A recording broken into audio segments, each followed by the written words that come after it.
ఆటగాడు అంటూ తన మాట తీరు, తన వీడియోలు, అందులోని కంటెంట్ తో సోషల్ మీడియాలో పాపులర్ అయిన ఇన్ఫ్లుయెన్సర్ అన్వేష్ ఇప్పుడు వివాదాస్పద వ్యాఖ్యలతో తీవ్ర విమర్శల పాలవుతూ ఉన్నారు. హిందూ దేవతలను దూషించిన అంశమై తెలుగు రాష్ట్రాల్లోని పలు జిల్లాల్లో అతడిపై వరుసగా కేసులు నమోదవుతూ ఉన్నాయి. మరోవైపు అన్వేష్ పై కేసుల్లో దర్యాప్తును హైదరాబాద్ పంజాగుట్ట పోలీసులు వేగవంతం చేశారు.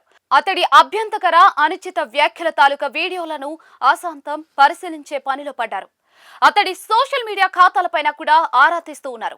ఈ క్రమంలోనే అన్వేష్ ఖాతాల తనిఖీకి సిద్ధమవుతూ ఉన్నారు. అతడి యూజర్ ఐడి వివరాలు కోరుతూ ప్రముఖ సోషల్ మీడియా ప్లాట్ఫామ్ ఇన్స్టాగ్రామ్ కు లేఖ రాశారు. వారిచ్చే వివరాలతో అన్వేష్ ఖాతాలను పరిశీలించనున్నారు. అన్వేష్ టెక్నాలజీ పరంగా చాలా అప్డేటెడ్. అది అతడి కంటెంట్ లోనూ కనిపిస్తుంది. అయితే అతడు చేసిన వివాదాస్పద వ్యాఖ్యలతోనే పెద్ద సమస్య అంతా.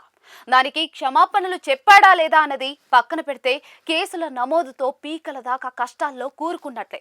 ఇప్పటికే బెట్టింగ్ యాప్ల విషయంలో తెలంగాణ పోలీసు ఉన్నతాధికారులపై అన్వేష్ తీవ్ర ఆరోపణలు చేశాడు.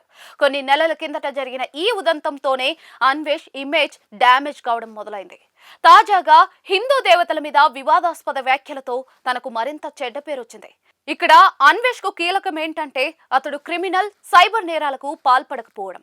మత విశ్వాసాలను దెబ్బతీసేలా మాట్లాడినందుకు ఏ మాత్రం చర్యలు ఉంటాయో చూడాలి. తెలుగు పోలీసులకు 6 ఏళ్లుగా సవాల్ విసిరిన ఐబొమ్మ నిర్వాహకుడు ఇమ్మడి రవి ఎట్టకేలకు దొరికాడు. అతడు ఓ దశలో తనను పట్టుకోవాలని సవాల్ విసిరాడు. దానిని అంతే తీవ్రంగా తీసుకున్న పోలీసులు చివరకు రవి ఆట కట్టించారు.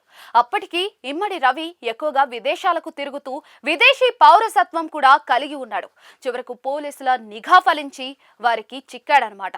ఫ్రాన్స్ నుంచి హైదరాబాద్ వచ్చినట్లుగా అతడు స్నేహితుడికి పంపిన టెక్స్ట్ తో కథ ముగిసింది. ఇప్పుడు అన్వేష్ వంతు వచ్చింది. కానీ ఇమ్మడి రవి తరహాలో అన్వేష్ ను పట్టుకోవడం అంత సులభం కాదు. ప్రపంచ యాత్రికుడు అన్వేష్ 3 ఏళ్ల కిందట ప్రపంచ యాత్ర మొదలుపెట్టాడు.